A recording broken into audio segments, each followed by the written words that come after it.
Si tu t'es déjà senti mal à l'aise quand on te demande un service que tu n'as vraiment pas envie de faire mais que tu n'oses pas dire non, eh bien ce podcast est pour toi. On va voir un peu pourquoi tu as du mal à dire non et qu'est-ce que tu peux faire pour commencer à dire non.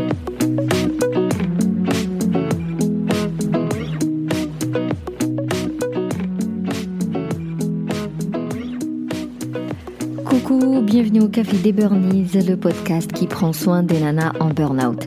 Je m'appelle Sarah, je suis infirmière, naturopathe et ma mission est de t'aider à déculpabiliser, à sortir de ton isolement pour recharger tes batteries et être épanouie. Chaque semaine, que ce soit en solo ou avec une nana inspirante, on parlera des valorisations, échecs, harcèlement, mais aussi résilience, espoir, reconversion et surtout trichothérapie.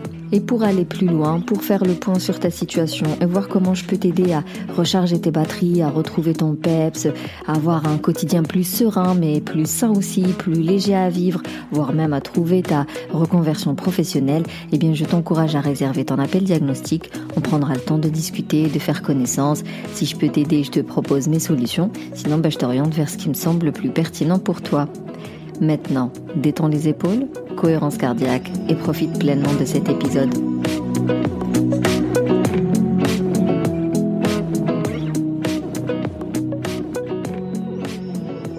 Alors, il est souvent pénible de dire non à ceux qui nous demandent de leur rendre un service ou de faire quelque chose pour eux, bref, de faire des trucs qu'on n'a pas envie de faire. On a du mal à dire non même à des obligations qui ne sont pas vraiment nos obligations. Je veux dire, des fois, elles sont même pas obligatoires ni indispensables, mais on va quand même dire oui. On a du mal à dire non à l'autorité, tout ce qui est en uniforme, et on a aussi beaucoup de mal à dire non à ceux qu'on aime. Parce qu'on pense que le fait de dire non, ça va faire de toi une personne méchante, insensible, égoïste, tout ce que la société rejette, quoi. Alors que si tu dis toujours oui, si t'es toujours serviable, si t'es toujours là pour les autres, on va plutôt dire que t'es une personne généreuse, attentive, bienveillante, encore une fois, tellement de valeurs encouragées et voire même imposées par la société. Donc finalement, on se retrouve à accepter des choses qu'on n'a pas envie du tout d'accepter, mais tu vois, la pression fait que tu vas les accepter. Alors qu'en réalité, dire non, c'est le meilleur moyen de te protéger. C'est le meilleur moyen de te mettre à l'abri d'un épuisement. C'est le meilleur moyen de te prouver à toi-même que tu t'aimes et que tu te surveilles et que tu prends soin de toi. Enfin, je veux dire, on a des limites et le fait de respecter nos limites, c'est un très bon exercice pour nourrir l'estime de soi. Je veux dire, on est tout le temps là en train de parler de respect des autres. Tu vois, quand t'es dehors, tu dis à ton fils, il faut respecter chacun son tour, il faut respecter la grande personne qui vient de te parler. Voilà, on parle beaucoup du respect de l'autre, on parle beaucoup du respect de l'environnement, de l'animal. Enfin bref, c'est toujours orienté finalement vers l'extérieur et on parle rarement de notre respect envers nous-mêmes.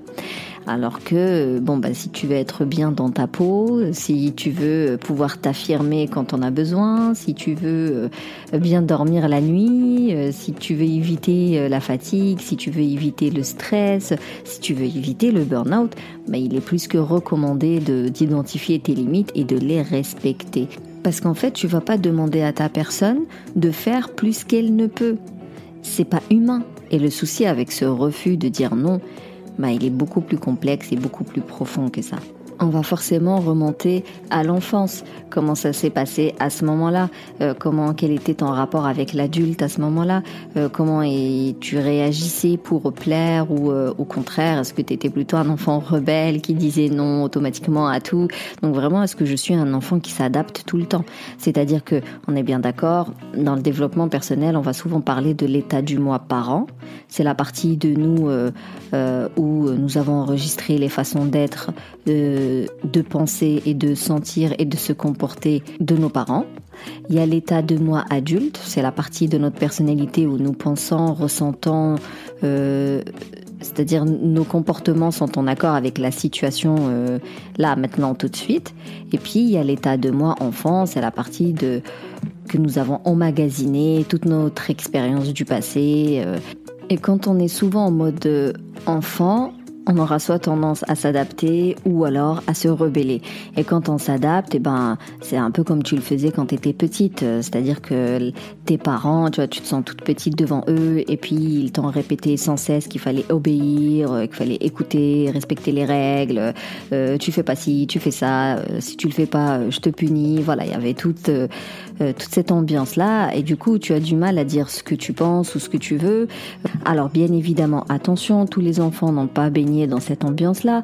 Aujourd'hui, on essaie de faire de notre mieux pour élever nos gamins de façon bienveillante, certes, mais ferme, n'est-ce pas ?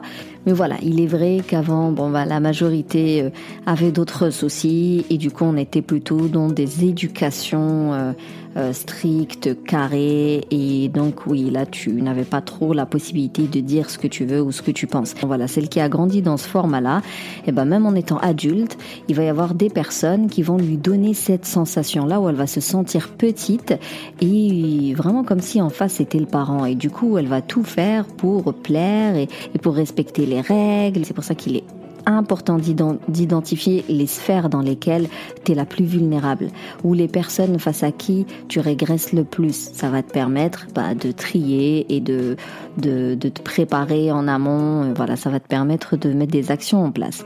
Et dans cette situation, il y en a qui s'en rendent compte et qui en ont marre parce que elles n'arrivent pas à dépasser cet état-là, et il y en a qui ne le savent même pas. C'est-à-dire qu'elles s'adaptent perpétuellement, mais elles n'en ont même pas conscience. Et c'est pour ça que dans l'analyse transactionnelle, on va parler très souvent de l'enfant intérieur, comme quoi il faut l'aimer, le nourrir, prendre soin de lui, le remplir de gratitude, de reconnaissance, de valorisation pour que vraiment il se suffit finalement à lui-même. C'est pourquoi il faut avoir des actions au quotidien qui viennent comme ça nourrir ton estime de soi, parce que c'est toujours un souci de mésestime en réalité. Je veux dire, cette peur n'existerait pas si t'étais bien dans tes pompes. Quelqu'un qui est aligné avec ses valeurs, quelqu'un qui se sent bien, quelqu'un qui a conscience et connaissance de ses compétences, quelqu'un qui est persuadé qu'il peut arriver à relever tel défi, voilà, quelqu'un qui est bien dans ses pompes tout simplement, il aura beaucoup de mal à se retrouver dans cet enfant adapté, même si on sera jamais sur du 100%, n'importe qui, même les plus grands, il y a toujours une personne face à qui ils vont se sentir petits, c'est comme ça, c'est la vie, mais le plus important c'est que ça n'handicape pas, c'est-à-dire que tu t'en rends compte, t'arrives à te maîtriser un petit peu avant, pendant, après, voilà, ça ne t'empêche pas d'être toi, même si tu le sais que t'es plus vulnérable face à cette personne. Mais le fait d'avoir une bonne estime de soi, ça te permet de dépasser en fait cette situation. C'est-à-dire même quand tu vas la vivre plus sainement. Alors que quelqu'un qui est en mésestime, déjà il va paniquer. Combien font des crises d'angoisse avant des réunions, avant des entretiens? Il va paniquer sur place, il va bégayer, incapable de parler. Il y en a qui craquent, qui pleurent, qui suent, qui je sais pas quoi. Et puis après, ça cogite, ça culpabilise, et je sers à rien, ça se dévalorise, blablabla. Donc l'estime de soi, elle est là pour ça. C'est-à-dire même si on a une bonne estime de soi, il y aura toujours quelqu'un qui va nous mettre mal à l'aise, mais c'est pas grave, on saura réguler cette situation et on saura la dépasser sans qu'elle nous affecte sur le court, moyen, voire même long terme. Pour revenir aux 3 statuts, en gros, quand tu es bien dans tes pompes et que tu as une bonne estime de toi-même, une bonne connaissance de toi-même, face à quelqu'un qui va te mettre un petit peu mal à l'aise, tu seras plutôt en mode le fameux adulte qui prend des décisions appropriées dans des situations qui peuvent être critiques. Donc il n'était pas contaminé par les souvenirs de l'enfance, ni par les préjugés du parent, de l'état parent, mais t'es plutôt en mode j'évalue la situation le plus objectivement possible et puis je prends des décisions adaptées à ce qui va se passer. Et d'ailleurs, pour revenir à l'état de parent, on peut être un parent nourricier. Donc il va vouloir prendre soin des autres du matin au soir, tout en s'oubliant. Et là, effectivement aussi, tu vas te mettre à dire oui à tout, à prendre tout un tas de tâches comme ta responsabilité, alors qu'en réalité, non, d'autres personnes peuvent très bien le faire. Donc finalement, pour commencer à dire non et pour que ça devienne évident et normal et facile comme ça de déléguer et de dire non, le mieux c'est de tendre le plus possible vers cet enfant libre, c'est-à-dire ni enfant adapté, ni enfant rebelle, mais vraiment un enfant libre qui qui s'aime, qui prend soin de lui, qui connaît ses limites et qui se respecte. Ce serait aussi cool de tendre vers un parent normatif, c'est-à-dire on pose des limites quand il faut poser des limites, voilà, il y a des consignes quand il faut. Je fais mon boulot, mais c'est tout. Voilà, encore une fois, je respecte mes limites et puis il y a des règles et il faut pas les dépasser. Quand je dis il y a des règles envers soi. Son propre règlement intérieur. C'est, je sais pas, une manière de, tu me parles pas de cette manière-là, tu m'appelles pas après cette heure-ci, tu me prends pas pour ta femme de ménage, voilà, vraiment notre règlement intérieur. Donc voilà, enfant libre, parents normatifs et adulte, le plus souvent adulte. Lorsqu'on est en pleine conscience en fait, lorsque on sort justement des schémas qui sont automatiques, de ce dont je parlais il y a 2 secondes, lorsque tu es plus consciente de ce que tu fais au quotidien, c'est là où tu es le plus adulte, état adulte, quand je dis état de moi adulte. Donc si on doit retenir quelque chose, c'est vraiment analyse-toi, comment tu te sens, comment tu réagis dans les différents contextes de ta journée, comment tu te sens par rapport à certaines personnes, par rapport à certains événements, à certains lieux, et comme ça tu pourras commencer par dire non à ceux devant qui tu te sens le plus à l'aise, avec les personnes qui sont bienveillantes avec nous, compréhensives, vraiment qui nous mettent à l'aise, on leur explique pourquoi on dit non, parce qu'encore une fois les gens ne sont pas dans notre tête, donc voilà, on leur dit qu'on est en train de changer notre façon d'être, parce qu'on est submergé par tout ce qu'on a à faire, et que on fait le tri, du coup je te dis non cette fois-ci, c'est pas parce que je ne t'aime pas, mais parce que c'est ma limite. Et puis dès que tu te sentiras vraiment à l'aise avec ces gens-là et que tu te rendras compte que tu dis non facilement, là tu peux aller vers des gens qui sont un peu plus imposants pour toi, enfin un peu plus impressionnants. Et petit à petit, tu verras que tu pourras dire non à ton boss ou je ne sais pas, la personne qui t'impressionne le plus. Sinon, on peut aussi avoir besoin de signes de reconnaissance, c'est-à-dire que c'est un besoin fondamental, attention. L'énergie, les efforts que tu vas fournir dans la journée, généralement, c'est pour recevoir des signes de reconnaissance positifs. Alors ça peut être des signes sur ton physique, sur ton intelligence, sur ta gentillesse, sur ton humour, ton efficacité, est-ce que tu es serviable ou pas, vraiment sur le fait qu'on puisse compter sur toi, le fait même de faire ton devoir, parce que tu apprécies qu'on te remercie chaleureusement, parce que tu apprécies qu'on te demande à toi en premier, parce que ça te donne de la valeur. Vraiment voilà, c'est quelque chose qui est humaine et fondamental, ça fait partie de la pyramide de Maslow, faut pas se sentir bizarre. Encore une fois, c'est le dosage. Si ce besoin de reconnaissance t'handicape, c'est-à-dire dans le sens où lorsque tu n'en as pas, t'es mal dans ta peau, ou t'es capable de te mettre en danger pour en avoir, là tu dis il y a un problème, faudrait que je bosse dessus. Si tu remplaçais ce besoin de reconnaissance par d'autres raisons, ce qu'on me demande me plaît, j'ai envie de le faire, je suis sensible à la détresse de l'autre, donc j'ai envie de l'aider, je le fais parce que c'est facile, ça me prend pas beaucoup de temps ni beaucoup d'énergie, je veux rendre ce qu'on m'a donné. On dit souvent donner pour recevoir, et donc à un moment donné, pour rééquilibrer les choses, t'as envie d'aider la personne qui t'a aidé, t'as envie d'aider la personne parce que tu es solidaire avec son histoire, parce que c'est dans tes valeurs, c'est-à-dire que tu vas dire oui, mais pour venir nourrir une valeur, une envie, un plaisir. Vraiment, quand ça devient un besoin, et le besoin et l'importance, c'est là où ça devient problématique. Encore une fois, le besoin d'être reconnu est fondamental pour l'homme, mais il faut qu'il soit bien dosé. Et pour qu'il soit bien dosé, vaut mieux faire tes tâches, rendre service pour des raisons qui viennent plutôt nourrir ton estime de soi. Et en parallèle, tu peux aussi travailler sur les signes de reconnaissance négatifs. C'est-à-dire quand tu dis non, comme je l'ai dit au début, tu as peur du jugement de l'autre, t'es pas gentil, t'es égoïste, tu penses pas aux autres, blablabla, blablabla. Tu peux te dire déjà, ça se trouve, je me fais des films. Peut-être que si je vais dire non, la personne en face, elle va me dire, ok d'accord, je vais demander à quelqu'un d'autre, tout simplement. Et puis, même si le retour vraiment négatif que tu appréhendes est réel et il va avoir lieu, si la personne ne comprend pas que tu es fatigué, tu es stressé, que ça dépasse tes capacités, ça dépasse tes limites, que t'as pas le temps, que t'es déjà débordé, si la personne en face ne te comprend pas, quelque part, c'est que elle ne te mérite pas en fait. On peut pas obliger quelqu'un à faire quelque chose alors que elle nous dit je ne peux pas le faire. Enfin, moi ça me paraît bizarre. Quelqu'un qui me dit je peux pas faire, ok, je vais pas t'obliger. C'est quoi ce délire? Donc, faut aussi comprendre que si tu dis non à quelqu'un et que ce quelqu'un ne respecte pas ta limite, c'est pas normal en fait. C'est la personne en face qui n'est pas normale qui est exigeante et qui ne fait pas attention à toi en fait, qui n'est pas bienveillante envers toi. Donc attention à ce genre de personne.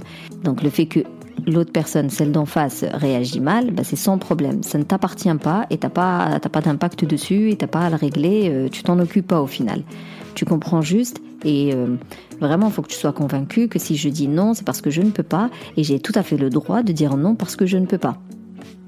Comme après, tu peux enclencher une discussion pour savoir exactement pourquoi la personne prend mal ton non. Elle croit que le refus, ça a un lien avec votre relation qui, je sais pas moi, se dégrade. Vraiment, tu peux lui demander qu'est-ce qui t'embête dans mon refus, qu'est-ce que ça te donne comme impression sur notre relation. La personne, elle va t'expliquer son problème et vous pourrez au moins en discuter. Parce que, encore une fois, le non, ça va dans les deux sens. C'est-à-dire, toi, tu as du mal à le donner, mais il y a des gens qui vont avoir du mal à le recevoir. Et des fois, quand quelqu'un te dit non, ça remet en question ta personne, tes compétences. Donc, c'est aussi normal que la personne d'en face reçoit mal ton non parce qu'elle se fait un film aussi. Donc, ça peut être intéressant, là, d'en parler. Alors, au début, quand je te disais que la personne d'en face, elle est exigeante, en fait, c'est à toi de savoir de quoi on parle. En fait, c'est à toi, d'analyser la situation et la personne que tu as en face de toi. Je sais pas, moi, ton employeur qui n'est pas content parce que t'as pas voulu assister à 15 réunions, plus les 20 000 dossiers et tout ça, il y a une exigence pas normale, c'est un souci. Ton enfant, tu lui dis non, j'ai envie de dire, mesquine, quoi. Peut-être il se dit, elle m'aime pas, elle veut pas me faire plaisir, elle veut me punir, j'ai pas été sage, voilà. Faut vraiment bien analyser la situation, à qui tu dis non, et en face, est-ce que c'est mal perçu parce que la personne, elle a cru que c'était le bon Dieu, ou est-ce que c'est mal perçu parce que la personne, elle a mal compris mon non. Donc c'est à toi de savoir avec qui tu peux enclencher la discussion et avec qui tu traces ton chemin, ça vaut pas la peine. Et tu verras que plus tu vas te détacher des signes négatifs, plus tu vas te désensibiliser dans le sens qu'ils n'auront plus d'impact vraiment sur toi, et plus tu vas te sentir libre. Et plus tu auras de facilité à dire non, et plus ça te permettra aussi de t'imposer face aux personnes qui t'impressionnent, et plus tu pourras dire je fais pas ça parce que ça ne me convient pas. Vraiment, se détacher des signes négatifs, c'est la libertad. Et ça ne se fait pas sans un travail de fond, encore une fois, c'est-à-dire que tu vas te nourrir de reconnaissance positive et du coup, tu t'en tapes des autres reconnaissances positives que tu n'as pas. Et une fois que tu es sûre et solide et certaine de ce que tu fais et de ce que tu dis, tu t'en ficheras des retours négatifs des autres parce que tu es convaincu de ce que tu fais. Et tout ça commence par de la bienveillance envers soi, de la communication non violente envers soi. Vraiment, faut bien te traiter, faut te suffire à toi-même. Et comme ça, tu n'auras plus besoin de la reconnaissance de l'autre. Et du coup, introspection. Qu'est-ce que je me dis de moi quand je me parle ? Dans ces propos négatifs que je reçois, lesquels semblent exagérés, lesquels semblent vrais, en quoi je peux me remettre en question. Ensuite, je dresse une liste de qualités, une liste de compétences, une liste de victoires, une liste de valeurs. Et puis à chaque fois, je reviens là-dessus, je les relis pour me faire du bien. Et puis, je vais faire en sorte d'être alignée au quotidien, de faire des choses qui sont en adéquation avec mes valeurs. Et puis, je vais avoir des routines self-care pour avoir plus de positif dans mes journées. C'est tout un travail, c'est pour ça les gens ils se font accompagner parce que tout seul c'est compliqué, mais c'est possible et c'est efficace, ça fonctionne. Mais bon, dans tous les cas, les débuts vont être délicats, c'est-à-dire que tu vas commencer à dire non, les gens ils vont rien comprendre, ceux qui n'ont pas l'habitude, ceux qui t'entourent, donc il peut y avoir des conséquences. Il y a peut-être des personnes qui voudront plus être dans ton entourage parce que t'es plus aussi serviable qu'avant. Ça peut être compliqué. Mais à partir du moment où tu es alignée, que tu es certaine que tes non sont sans justifier. Alors t'as pas à te justifier envers les autres, mais pour toi ils sont justifiés. À partir de là, franchement, fais-toi des cadeaux à chaque fois que tu réussis à dire non. Félicite-toi à chaque fois que t'as le courage de mettre en place un non face à une personne qui t'impressionne. Reviens souvent vers ta liste positive pour te rappeler que t'es quelqu'un de bien qui mérite qu'on prenne soin d'elle. Et puis tu verras que dans ton entourage, il va y avoir la sélection naturelle. Donc il y a des personnes, voilà, avec qui il va y avoir une distance et d'autres vont s'adapter parce qu'ils t'apprécient pour ce que tu es, ils comprennent tes changements et tu verras que tu auras des relations beaucoup plus saines avec ceux qui restent. Et ceux qui sont partis, ils vont te libérer beaucoup d'espace. Et enfin, la dernière des raisons qui peut te pousser à appréhender le non, même avoir du mal à le dire, c'est le fait d'être coincé dans le triangle de Karpman.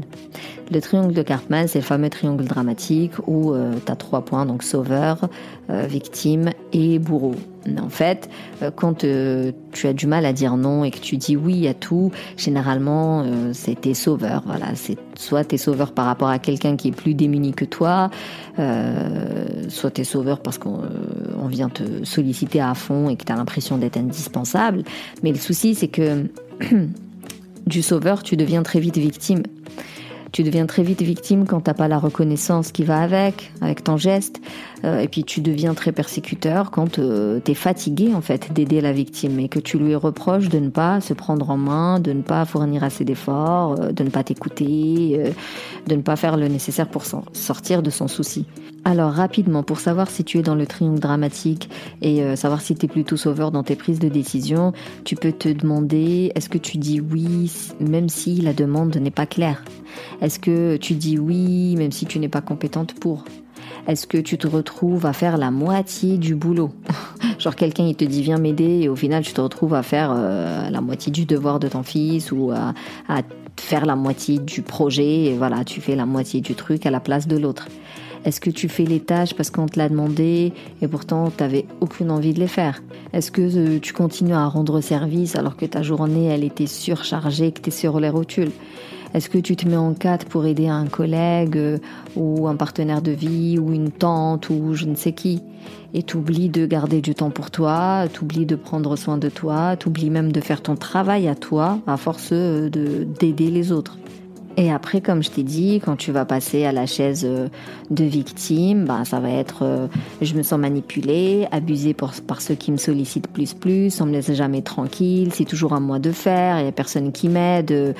D'ailleurs, on est souvent persécuteur lorsque tu fais. Donc en tant que sauveur, tu vas rendre service pour avoir des signes de reconnaissance positifs et ensuite t'en as pas. T'en as pas, voilà, t'as pas ce que tu voulais avoir, du coup t'es déçu, t'es deg tout simplement de ce manque d'attention et là tu vas commencer à râler, à bouder, à être désagréable, vraiment à être persécuteur quoi.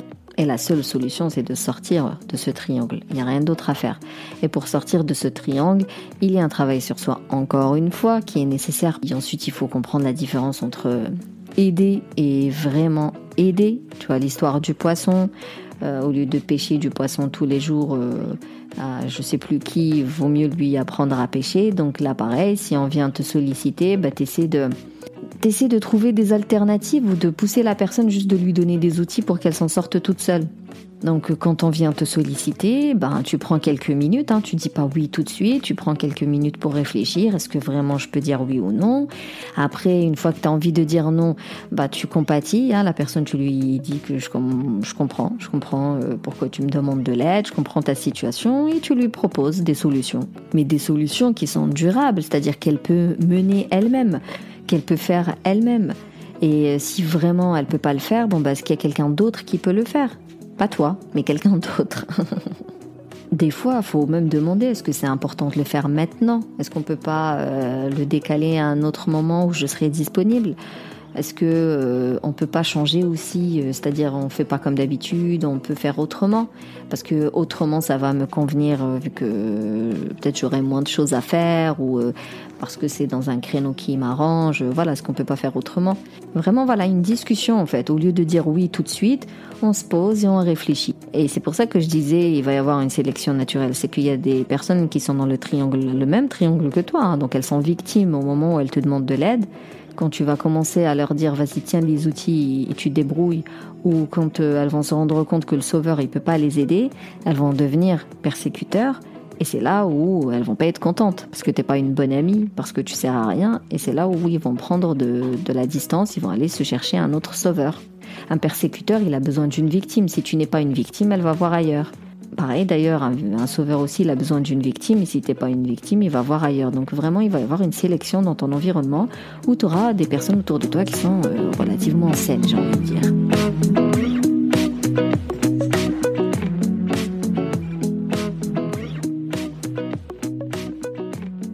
Donc voilà pour la réflexion autour du non. Si je devais faire un récap, je dirais que dans tous les cas, le travail commence avec soi. Il faut mieux se connaître. Qu'est-ce que j'aime faire? Qu'est-ce que je n'aime pas faire? De quoi je m'en tape? Qu'est-ce que je fais alors que j'ai pas envie de le faire? Qu'est-ce que j'ai envie de changer? Qu'est-ce que j'ai envie de déléguer? Qu'est-ce que j'ai envie de supprimer? Qu'est-ce que j'ai envie de favoriser, de privilégier, de faire encore plus, de reprendre parce que j'ai plus le temps de le faire? Vraiment, mieux se connaître. Et du coup, ça va te permettre de connaître tes limites. Ça te permettra de savoir ce que tu peux accepter, ce qui est hors de question, ce qui est négociable, ce qui ne l'est pas du tout. Les personnes avec qui tu peux donner un peu plus, les personnes à qui tu n'as plus envie de donner, vraiment connaître tes limites. Et bien évidemment, on y va tout doucement. Donc tu commences à dire non avec les personnes qui te mettent plutôt à l'aise. Tu leur expliques bien évidemment pourquoi tu te mets à dire non plus souvent. Et puis dès que tu te sens un peu plus à l'aise, tu vas un cran au-dessus, puis un cran au-dessus, jusqu'à ce que tu diras non à une personne qui t'impressionne plus. Tu commences par des petites choses. Tu dis non pour des petites tâches de rien du tout, juste histoire de prendre le goût de dire non. Et encore une fois, à chaque fois, un cran au-dessus, jusqu'à ce que tu arrives à déléguer tout ce que tu aimerais déléguer. En parallèle, tu continues à te nourrir en signes de reconnaissance positive, tu continues à booster ton estime de soi, tu continues à avoir des routines self-care pour mettre plus de positif dans ta journée, tu prends soin de toi et tu fais le nécessaire pour être aligné avec tes valeurs au quotidien. C'est vraiment un bon levier pour dire non là pour le coup. De toute façon, si tu as des questions, surtout n'hésite pas sur Instagram, tu me laisses un commentaire ou un message privé et puis on échangera avec grand plaisir. Sinon, merci plus pour ton écoute. Si tu veux soutenir le Café des Burnies, tu peux me laisser un avis, me mettre 5 étoiles sur la plateforme d'Apple Podcast. Ça permet de le rendre plus visible aux autres. D'ailleurs, tu peux tout simplement le partager à ton entourage, à ton environnement ou à une personne qui pourrait en avoir besoin. Et sinon, on se capte sur Instagram. Et d'ici là, je te dis, booste ton feeling good.